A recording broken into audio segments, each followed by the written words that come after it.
why is it that looking across at the large metropolitan areas is really crucial to taking the economic pulse of this nation?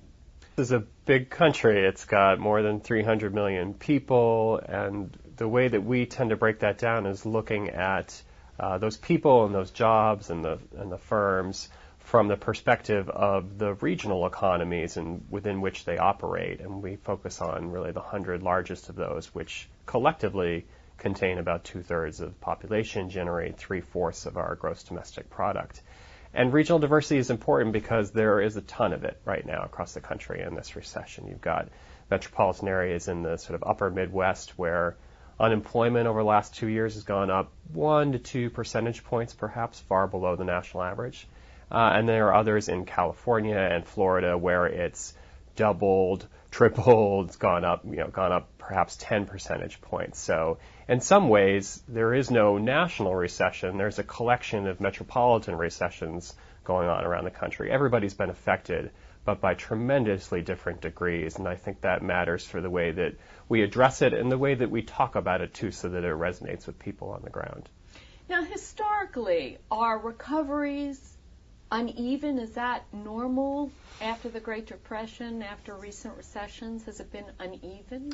Yeah, I think there's always some degree of unevenness on the way down in terms of the where the recession hits first and whom it affects the most, as well as on the way up, who sort of comes out of it first and who sort of leads the way for the rest of the nation, sort of helps to pull everybody else along. I mean, what's different this time is that everybody's been affected. If you look at the recession in 2000, 2001, even the recession in the early 90s, there were some regions of the country that escaped it in terms of job losses, escaped it in terms of declining output. The difference this time, every single metropolitan area across the country has gone into recession, has been affected to some degree. But again, the degree of that decline has varied tremendously, and we're already seeing some metropolitan areas, the Washington, D.C. region among them, coming out of the recession on the road to recovery, regaining some of its lost output and jobs.